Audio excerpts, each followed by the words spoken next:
BYU takes down Colorado 24-21. Mitch Harper, Kyle Ireland coming to you from Boulder, Colorado. Cougs get it done. They were down 14-0. They stormed back, tied for the largest comeback victory in the Kalani Sitake era. Memorable night for BYU, 4-0 now in the 2025 season, 1-0 in Big 12 play. The Cougs are flying high. They're riding high. They stormed out of the gates. Well, they kind of stumbled out of the gates, unlike Ralphie, who, very impressive. Ralphie 7 was quite the show here at Folsom Field in Boulder. But your thoughts on BYU's big win tonight here in the Mile High?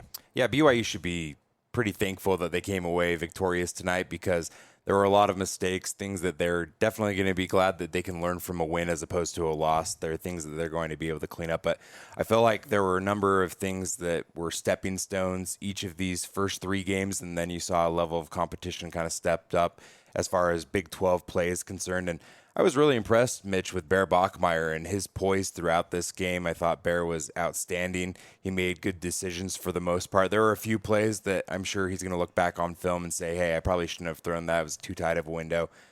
Because at the end of the day, I think that BYU's lucky that there weren't a couple of turnovers that could have taken place in this game. But sometimes you do have to get lucky in order to be at the spot they are right now, 4-0 on the season. And so Bear, I thought, for a true freshman, hostile road environment and crowd that really was just, I was impressed with the Colorado crowd as far as the noise, the volume on the first few series of this game. I was like, wow, this crowd brought it tonight as far as the energy is concerned. And so to be able to have the poise and to be able to score a couple of touchdowns, I thought his connection with Chase Roberts really shined tonight.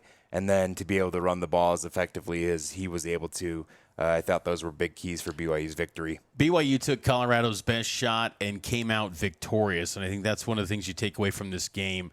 You know, I don't look at Colorado as maybe being more than a team just fighting for bowl eligibility this season. We're still learning a lot about BYU, but in a wide-open Big 12 where you can't predict it from week to week, I think BYU's in a grouping of 4 or 5 teams that looks like they might have the makeup to be a group that could contend for a Big 12 title. But BYU took Colorado's best swing, and they responded and still came out on top. That's a good sign for this BYU team going forward, that it's not going to be all roses. You know, the first 3 games in non-conference play, pretty much in the bag in the fourth quarter. BYU had to earn this win in every sense of the word, and they did that. I thought Bear Bachmeier, you bring up him, 19 of 27 passing the football to 179 through the air, 2 touchdown passes, and then on the ground, the workload for Bear Bachmeier, 15 carries, 98 yards. Bear had a massive workload. Kalani even said in the postgame, we'll give it to him 40 times if we need to, just to get the win. We'll find any way necessary to make that happen. That might be a little much, but hey, Bear is a physical runner. He was bouncing off Colorado defenders, making big-time plays. I thought that third down was 3rd and 17 late in the third quarter. He picks up 16 yards to get BYU into a 4th and manageable, which at the time, LJ Martin's out, and Enoch Nawahine picks it up on 4th down. Bear Bachmeier had an exceptional game. He continues to pass every level. It's like a video game almost. He just continues level 1, 2, 3, and 4. They're all getting tougher, the challenges, and he continues to pass them. Bear Bachmeier, I thought this was his best game as a BYU Cougar, and it might be a situation where this guy could be really big time for BYU going forward. Yeah, I felt like for the most part tonight, he was able to step up and he rose to the occasion. When BYU needed a play to be made, he went and made that play. I think to Chase's first touchdown where BYU goes for it on 4th down, Mitch, and it wasn't probably Bear's best throw of the game, but he put it at a spot where Chase came out of his break perfectly. I mean, that was one of those kind of routes where Chase broke out to the outside, and it was just like, you can't defend that. The Colorado defensive back, Teon Parks, was completely juked out of his shoes. I mean, he slipped a little bit too, but Chase ran a excellent route. Yeah, he was outstanding tonight, Chase, with 2 touchdowns on the day, and I really felt like the combination of adversity that BYU faced and the guys like Chase that stepped up. Carson Ryan had a really nice performance as well, I feel like, and especially not just his receptions, but I thought he had a few key blocks in this game as well. BYU had their stars shine in this game, and Bear is becoming one of those stars. And then you look on the defensive side of things, I thought when BYU needed those stops, especially in the second half, you look at how the game even ended with Isaiah Glasker and just the animal that he is, and Jack Kelly and the performance that he was able to have. Those guys rose to the occasion. They knew that, the game was on the line, so to speak, and ended up helping BYU pull out a 3-point win. Jack Kelly leads the way for BYU in total tackles, 6 tackles on the night, 2 tackles for loss. Isaiah Glasker, 4 tackles, 1 sack, 1 tackle for loss, and as you noted, the game-clinching interception. Glasker didn't hit the Dion Coach Prime celebration as he did in the Alamo Bowl. You think he wanted to, though? I asked him, I said, did you want to? And he's like, I just couldn't do that this time around. So I'd like to think that Kalani maybe got in his ear a little bit, because Kalani doesn't like that stuff. Like, he wants you to be meek and humble and respectful of your opponent. That's just not the Kalani way at all. Not to say that they lectured Coach Glasker last year in the Alamo Bowl, but I think it's just like, hey, we don't need to do that. I think that's just kind of the way Kalani goes about really the way he runs his program, staying humble and staying grounded, and also just kind of being a positive representative of BYU to not give additional ammunition to these fan bases. We'll get to that a little bit later, because we see these fan bases, even if BYU hasn't been there in 44 years, there is this disdain and hatred for BYU. We'll get to that again a little bit later. But BYU was impressive tonight, 24-21. The Cougs get it done. Keep in mind, I thought there was a chance, Kyle, BYU was going to get boat raced. They were down 14-0. Colorado's averaging 7.7 yards per play through the first 2 drives. I'm thinking, what just happened here? But BYU's defense was lights out in non-conference play. What just happened? And they had a flight delay from North Carolina. Well, Colorado had a lot of 2 running back sets. They brought in, we were talking about it in the pregame show here on Saturday, Draylon Miller. They utilized him quite a bit in wildcat situations. Kaidon Salter was taking off and running. Look, we thought BYU was going to win by double digits. So just full disclosure here. We thought that. I thought 31-17, I think, was my prediction, or 31-14. I can't remember exactly now. But I thought double digits. But I did say that one thing that made me pause, and I even told this to Hans Olsen on our sibling station on the KSL Sports Zone, the one thing that made me pause is the ability of Kaidon Salter to run the football. And he looked really good on Saturday night. He had 17 carries, 49 yards.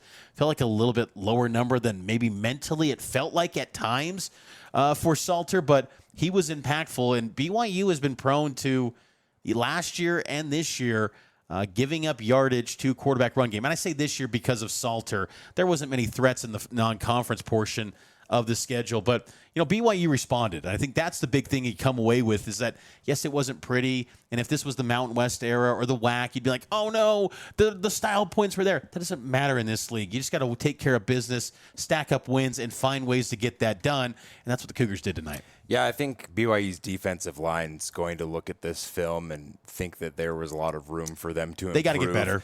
The amount of times that they didn't keep contain and guys got on the outside, I thought was really discouraging from the press box standpoint of view, where we're looking down at the field and it's just like, oh, so-and-so got outside the tackle box and they're running down the field for an 8-yard gain or a 14-yard gain.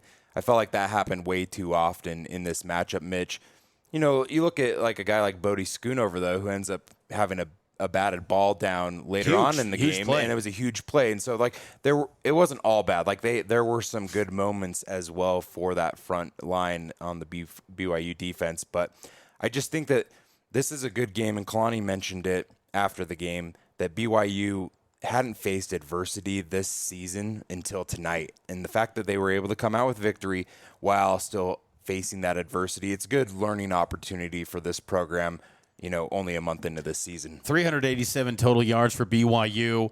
When it was all said and done for Colorado, they only finished with 291. So BYU's defense tightened up. Again, those first 2 drives, they were lights out. They got and then gashed. to end up with 291, that speaks again to how BYU took control of this game. BYU, on a night where they don't have Sione Moa as the backup running back to LJ Martin, 208 on the ground for the Cougars, 179 through the air, 119 through the air for Colorado, 172 on the ground for the Buffs, who kind of running back by committee. They had two of their top running backs out this game. Their third and fourth leading rushers didn't matter. Draylon Miller had some success. Mike Welch, Salter. So the Buffs had some success. Again, Pat Shurmur and that offensive attack, they threw their best stuff at BYU, and it still wasn't enough. And I think you should feel good about that for the Cougars moving forward as they kind of continue to navigate Big 12 play, because you went on the road, took their best swing, and you were still out on top. And BYU is a good football team, and I think you continue to see the toughness of this group continue to show up. And you speak about toughness, LJ Martin, he was tough too. Third quarter, he goes down with what looked to be an injury, and I'm thinking, I mean, you saw me, Kyle. I'm sitting next to you in the press box. The whole time I'm just got my binoculars watching LJ, because I've said it so many times on Cougar Tracks, Cougar Sports Saturday, this season goes as far as LJ Martin will take it. Maybe after tonight I'm feeling a little bit more, maybe it's leaning a little more to Bear Bachmeier because he's settling in so nicely, but I just still think LJ is so critical to the success of BYU. LJ goes 15 carries for 58 yards tonight. He returned to action after that brief sideline absence where he was being looked at by Brett Mortensen, the trainer for BYU. But LJ's tough. This BYU football team is pretty tough. And even Enoch Nawahine, he steps in and gets a big fourth down run for the Cougars. They didn't utilize him much tonight. Only that one carry for 4 yards, but Enoch Nawahine coming up with a big run too. Yeah, that fourth down conversion was huge to be able to move it after Bear had that 16-yard scamper on third down to really, I mean, it felt like BYU was kind of on the ropes on that possession. Had to get it. And they had to get it, and they ended up being able to do so. And I just felt like there were, again, it goes back to the fact that when BYU needed a play to be made on these critical scoring drives, they were able to do so. And that says a lot about a team to be able to have the resilience to fight through those tough situations, to be able to find success when it doesn't seem like there is light at the end of the tunnel. You know, something on a down note, punt return game, it's probably back in favor of Parker Kingston. Tiger Bachmeier struggled mightily. We talked about it in the extended pregame. You know, the starting distance on drives. Think back to BYU's drives in the first half. They're starting from inside the 6-yard line. That was not a recipe for success to put together drives, even though Bear Bachmeier did. They had that drive at the end of the second quarter. Tiger, though, is receiving the punt inside the end zone. You can't do that, Tiger. Now, he didn't put it on the turf, but it just felt like he was a little bit lost a bit as far as where he was on the field. He even fielded a punt on the sideline, on Colorado's sideline. He's got to get better there. It wasn't any surprise. Parker Kingston returned as the punt return man. I kind of thought maybe will they bring in Cannon DeVries at punt return, because he looked pretty good in that Portland State game at punt return. They went back to Parker Kingston, who, Parker, to his credit, he had a nice game receiving the football. He had 2 carries, 25 yards, but also 5 catches, 38 yards. Passing the football, much to be desired. He had 2 throws that probably were in traffic. That one to LJ down the field, that was totally covered, double team. Can't make that decision. That was risky.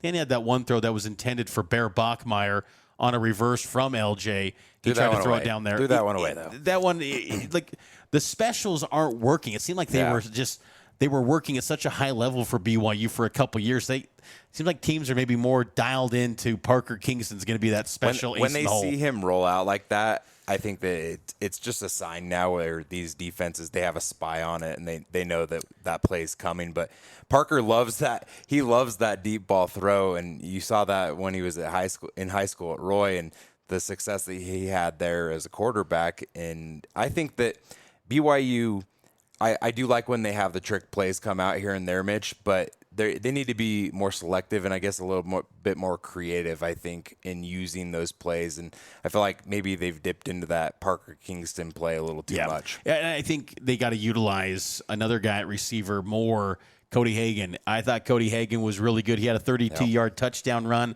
on what was a similar play call to the one they called against Portland State. Hagan is an elite speedster. He has got great speed. He hits that edge of what the tornado play. BYU goes up 24-21 in that spot with 14:02 remaining, which ultimately ended up being the game winner for BYU, getting that Cody Hagan 32-yard touchdown run. Hagan's dynamic. Look, I've said it before. It's kind of like they could utilize him potentially like a Puka Nacua, where those are the type of plays Puka was running, all those window dressing type plays that A-Rod really likes.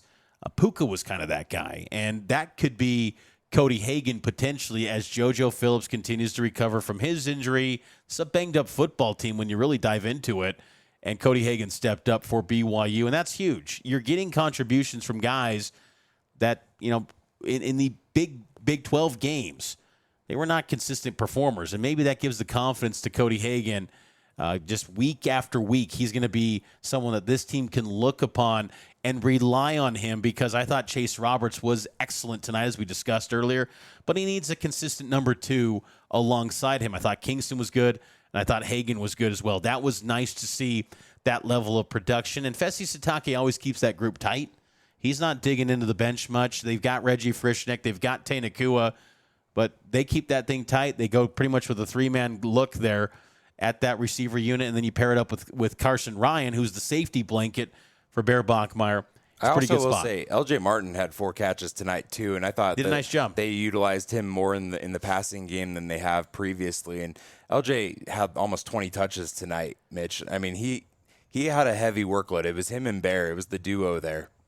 It was interesting too when BYU went up 17-14. They had that touchdown pass to Chase Roberts, which put him over 2,000 career receiving yards. It was Chase's second touchdown grab. Colorado responded quick. There was that pass from Kaidon Salter that kind of sailed over Faletau Satuala. It looked like there could have been an interception opportunity there for Faletau that ended up being a big gain for Colorado. And, Tavion Beasley was in at nickel because Tommy Prasis got a little bit banged up. Kalani confirmed that in the postgame. And then Cannon DeVries was in at inside corner later that drive. And instantly, Colorado went on the attack and went at the true freshman. Draylon Miller gets that touchdown pass to put Colorado up. Good scouting by Colorado to know, hey, that's a new freshman in there. Let's go on the attack. Cannon DeVries is going to be a good football player. I've been singing his praises for a long time, but that was a big stage moment, and it was probably a tough learning opportunity of how steep the learning curve is in the Big 12. Yeah, and I think it kind of brought back to the first 2 possessions that Colorado had in the game where they were able to march down the field so easily. It kind of had a little flash to that, and you were like, oh, okay, like BYU just needed to settle back into who they had been in the second quarter in particular. And later on in that second half, I felt like BYU, they really they shined in the places they needed to in this game, Mitch, while they still needed to, I really think that this week we're going to see West Virginia come to Provo on Friday night. You're going to see a more polished BYU team. I really believe that. Like, BYU's banged up right now, but I think as far as like fundamentally sound, BYU is going to get back to some of those fundamentals because of these coaches. They're going to harp on the mistakes, the mental errors, the things where you're just like, what were you thinking? What were you doing? I mean, you mentioned the Tiger Bachmeier stuff in particular. It's just like, those plays, when you start those possessions at those spots on the field deep in your own territory, like that just skews everything for the rest of the drive. And granted, BYU was able to march down on that one where he caught it near the goal line, I believe. It was the one where they were able to score the touchdown on. And so, it's not all the end of the world, but you can't take these mistakes and just say, oh, like it's okay, like you're they won. You're chasing a Big 12 title. Yes, you're you chasing need to the minimize playoff. these things every single step of the way, and the cleaner football that you can play deeper into the season, the better off you're going to be. And so, good learning experience for BYU tonight. But yeah, there's a lot to clean up. And when you talk about cleaning things up, that high snap to Bear Bachmeier, it was a 3rd and 8. The previous play was a tackle for loss. LJ, what was it? 2nd and 4, and tackle for loss of 4 yards. They go to a 3rd and 8. It's a bad snap, high snap. I would have to go review and maybe size up the snap, but it looked like it was to the side, so Bear has to kind of gather it. It goes up in the air, could have been a loose ball. BYU then goes for the decision to kick the football with Will Farron, field goal attempt, 55-yarder. What do you think of that decision? Do you think that was the right move? I mean, easy to say now because BYU won the game, but I kind of thought in the moment, punt that. Even though Will is automatic and he missed that one, which was kind of crazy to see that he is human. But it just felt risky because had he missed it, and he did, put Colorado in a spot where they were in a good field position. They started on their own 37 that following drive. Yeah, I still think that I would have trusted Will to kick that based off of his success so far this season. I think he was 9 for 9, if I'm not mistaken, going into that kick. And so 25 in a row he made. Yeah, school record, 25 in a row. I mean, you trust one of your leaders on your team, one of your best players who's been so consistent going back to last season. I think in that situation, you give him a shot. It's unfortunate that he missed it, but again, streaks are made to be broken, right? So now Will maybe can not focus on that. I know he's a one kick at a time kind of a kicker, or says that he is at least, but I do think that, maybe some pressure is relieved with that as well. Maybe he can start a new streak and not have that school record kind of thing in his back of his mind. One thing that stood out in this game, too, with Colorado's offensive strategy, they didn't take many shots downfield. I was really surprised. I thought the Buffs would want to take some big shots because I kind of associate Coach Prime's teams when he had Shedeur, they're taking the big shots downfield. Their deep threat guy, Sincere Brown, he only had one catch for 8 yards, and that was late in the fourth quarter. He didn't get that catch. BYU, they didn't really target him one. Evan Johnson was on him quite a bit throughout the evening, but they were not taking the deep shots. Maybe that was a credit to BYU's secondary and their defense. They were just kind of taking the short, intermediate stuff and kind of trying to find ways with the quarterback run game. That kind of caught my attention in this game as well. But BYU, of course, closed it out with an Isaiah Glasker interception. Just a great moment for Glasker and a great moment for Cougar Nation, who made that trip to Boulder. Much shorter drive or trip or travels to Boulder compared to Greenville, North Carolina. I'm sure a lot of the fans that were here tonight were probably from the state of Utah or in the nearby area. I know you were talking to some fans from Grand Junction, about 4-hour drive to this game. Cougar fans, it shouldn't amaze me anymore, but they just always show up, Kyle, and it's just really impressive to see. I kind of just enjoy seeing how big the gatherings of Cougar fans are at these games. Like, I know Cougar fans have always shown up. I remember games at USC in 2003 where they got 20,000 fans. But it just feels like it's a real point of pride for Cougar Nation now to always try to show up in these venues more than ever before, because it wasn't always like this. They're just showing up at a high level, and they're making their presence felt. They're wearing the blue. They are making their voices heard. And I think what's also you can enjoy about BYU is that they're also not being rude to Colorado fans either. Colorado students, man, as we get on this, they were having curse word BYU, curse word the Mormons. I just don't get it, Kyle. I don't understand why this has to be a thing every time. Like, bleep BYU, fine, whatever. But the other stuff, I just don't get that. I can't wrap my mind around that. Yeah, I mean, you opened the podcast talking about this is a game that hasn't been played in Boulder between these two schools since 1981. So it's not like a recent development where there's been this heated thing where these teams have played back and forth at each other's fields. Maybe you hate BYU because of what they did to you in the Alamo Bowl. Okay, that's fine. Yeah. But why do you have to make it about step over a religion? The line. Yeah. Like, I just don't get it. Like, why is that always the line?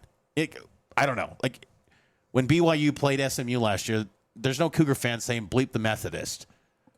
When they're playing Baylor, it's not bleep the Baptist. I just don't get it. It just doesn't make sense. And it's always in these Western schools. Like, we've traveled the country seeing BYU football games. We went to Greenville, North Carolina. And look, we had some East Carolina students razzing us a little bit when we were walking the streets on Friday night, going to Sup Dogs and things like that. But it was nothing like, our religion was questioned. Nothing ever crossed that line. It just, I don't get it. Like, I don't know why that gets brought up. And look, they're young people, they're students. And that's the thing about college. You're learning, you're evolving, but at the same time, it's just, that's something that I think a lot of these colleges take pride on, being very inclusive and more than ever before, and just being respectful to people. Everyone deserves respect, and just don't make it about that. The bleep BYU, I think everyone can get over that. Like, yes, it's kind of like low. It's not classy. It's a swear word. Why do you got to turn to that? Yeah.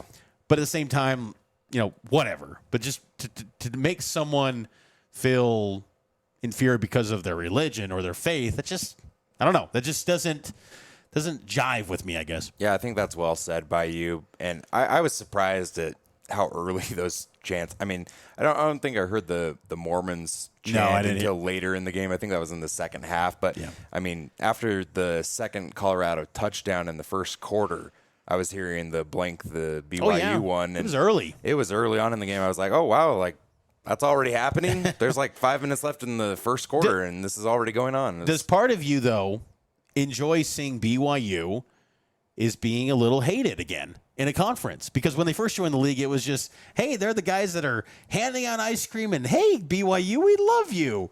Like, I mean, it's kind of like what it was in the Mountain West and the WAC, where you're just absolutely hated, and those times it was when you were really good. I'm not trying to draw parallels, but if you're hated, you're typically pretty good. I mean, you're not hated when you're bad. Like when BYU was 5-7, we didn't hear these chants. I don't know. No, that's a fair point. I mean, I wonder how much carryover there is from the Alamo Bowl and just the trouncing that took place there in December of last year, because that was an utter beatdown. I don't know how we haven't brought this up, though. You were in the postgame with Coach Prime. We kind of buried a little bit of the lead, but Coach Prime was asked about it. Like, just your thoughts on what Coach Prime had to say in the postgame. He seemed pretty relaxed or pretty complimentary of BYU, rather. Yeah.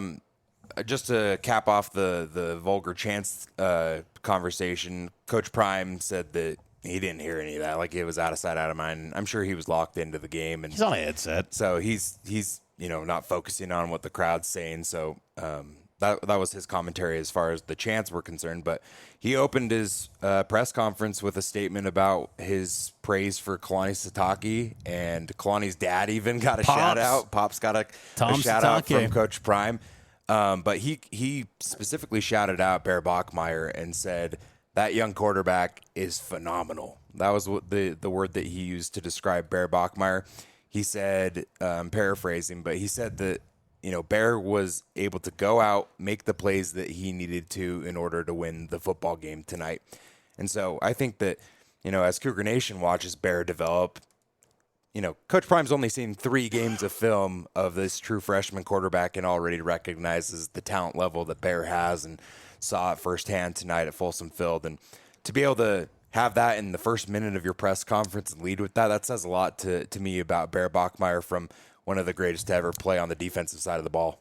I'm a big fan of Coach Prime. I have a lot of respect for Coach Prime, Deion Sanders. I'm really curious to see how he takes shape with this team, to see what he can do with this Colorado team. If you can get that type of effort every week from this Colorado squad, they're going to win some games in the Big 12. But I just wonder if they kind of went above and beyond because of the revenge factor. I know that Coach Prime downplayed that. Yeah. But it had to have played a big role for those players and the way that they came out. I mean, they were just on fire, man. They were on a roll when they got up 14-0, and I just thought, ooh, BYU's going to have to go back to the drawing board for this one. But, so I'm curious to see how Coach Prime takes shape with this team this year at Colorado. But, again, I hope Coach Prime continues to stay at Colorado and in the Big 12, because he's great for this league. Yeah, I mean, he's real. Like, that was the cool thing about his post-game press conference, is there was, like, no fluff there. He just said his feelings, his thoughts on the game, the matchup. Somebody asked him about their defensive performance, because they've obviously had 3 losses now and some struggles this season. And he was like, the defense gave you guys a chance tonight. And Coach Prime was like, no, they didn't. Like, he dismissed it because he wasn't happy with the result of the game and the fact that they allowed 24 points to BYU. I appreciate the real genuineness of Coach Prime. Yeah, you can't argue with that. And to the point about Colorado's defense, they had 0 sacks, they had 0 takeaways, so they really didn't create the havoc plays. They had some tackles for loss. They had 5 of those. BYU had 4. But by all accounts, BYU, it was a little bit chaotic early, but they settled in and did a really nice job. And Bear Bachmeier, I think, extending plays with his feet helped that cause. BYU it was a gritty win, Kyle. I mean, I'm really curious to see and watch this game back and replay it to kind of get another deep dive run into this thing. But, I look at this game and go, that was really just a gritty win that you can build on that, and it shapes character. And we'll look back on this season, regardless of what Colorado becomes, you'll say that was a pivotal moment for BYU football in that season. Last year, maybe it was Oklahoma State, when you took Oklahoma State's best shot. And you're like, is Oklahoma State that good? I kind of get similar vibes here with that. I think Colorado's much better than that, but the point stands. I just think that this was a character-building one, and it's one that you had to have because now, Kyle, I know coaches and players won't do this, but if we do the look-ahead game, I think there's a path to 6-0 before you get to Utah. I mean, we're 3-0, or 3 weeks from BYU facing Utah. It could be 6-0. And you go to that rivalry game, and Utah looked really good against West Virginia. Utah looks like they're getting back on track. That could be 5-1 Utah, 6-0 BYU with high stakes, both Big 12 and nationally. That could be epic. So I think BYU is trending in the right direction. There's a lot of things that are all out in front of this BYU team. They just need to take advantage of the opportunities that are before them. I think that the thing that I'm going to look at this game maybe a month or two down the road, or even in the next season, Mitch, is this where Bear Bachmeier becomes Bear Bachmeier? Like, I really wonder that because he has lived up to the billing through 4 games. I think he's at 10 touchdowns now, scored on the season, 10 total touchdowns, and 0 turnovers. That's impressive. Like you said, the stepping stones of these first 4 games and kind of the ramp up, and now they're in Big 12 play. They've played on the road in the Big 12, and Bears played fairly flawlessly. Can we say that? There were a few throws tonight, and you're like, maybe he thinks differently about that throw next time, but you'll take exactly what you've gotten out of Bear Bachmeier every time based off of the results of these first 4 games and what he's been able to do. And in the post-game celebration in the locker room, so many players were going on Instagram Live, and then Bear hits the dance, and I asked him, I said, did you hit some dance moves in the locker room? He's probably like, how did you know that, Mitch? Like, aren't you just standing here the whole time? He goes, yeah, I got groovy with my teammates. I'm like, you're like an old soul, Bear. Groovy? But Isaiah Glasker did say he's got the aura. I'm like, ooh. So the aura is already here with Bear Bachmeier because we know the king of aura is Ryder Lyons. I mean, he's got the clout like no one's business. But Bear Bachmeier, he does have a little bit of an aura to him where I think that toughness resonates in the locker room. Because I'll tell you, Kyle, before we wrap it up, I know we got to get out and get to bed maybe. I think one of the things that I was really concerned about going into the season with a true freshman quarterback starting was how do veterans respond to that? Because tonight began the quest of winning a Big 12 title for those veterans that came back, turned down the portal, turned down NFL opportunities to run it back to, one, improve their personal careers and development, but from a bigger picture, because I think this team, this program is bought in for stuff that's greater than oneself, the program and going to win a Big 12 title. And I don't think any senior was like, hey, you freshmen, you better not screw this up. And Bear, I think he's won those guys over. Like, if there was anyone that was like saying, is this in doubt, or was this the right move to go with Bear? I think he's won everyone over.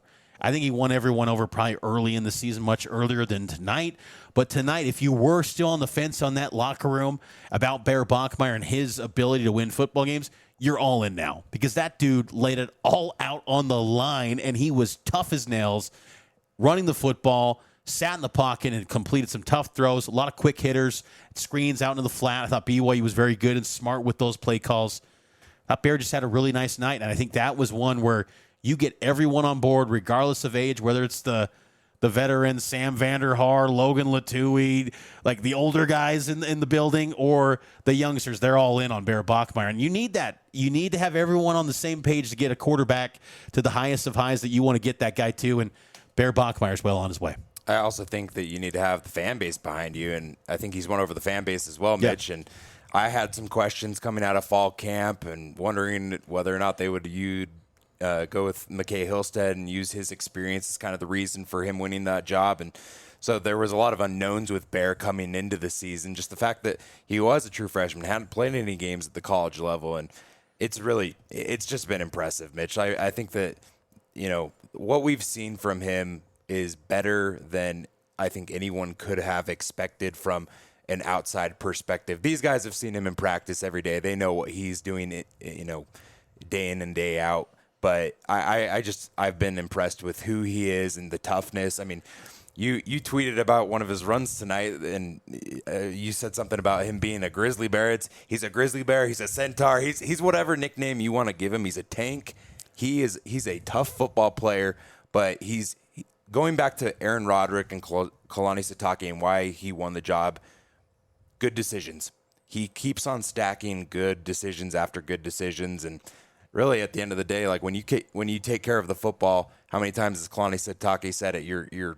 The ball, when you have possession of it, the program is in your hands, and Bears have been able to take care of the program so far. He was really good tonight. 19 of 27, again, 179 yards, 70% completion rate. You look at the passing attempts, let's see here, 9 of his last 12 passes he completed. That's being clutch when the lights are brightest. Bear Bachmeier delivered for BYU. Needs to improve the slow starts. I think these first quarters are kind of weird for him. He's got to improve there. This whole team's got to improve on getting off to faster starts. But they'll get going. And I think this is a step in the right direction for this BYU football team as they move to 4-0. You can check out all of our coverage on KSLSports.com. Cougar Tracks every single day, Monday through Friday. And then Kyle and I will be on the air on Cougar Sports Saturday. Actually, not next week because it's General Conference next Saturday, but we'll have some other digital stuff, content that we'll have on the Cougar Sports Saturday feed. So for Kyle Ireland, Mitch Harper from Boulder, Colorado, have a great night, and we will talk to you next time here on Cougar Tracks and Cougar Sports Saturday.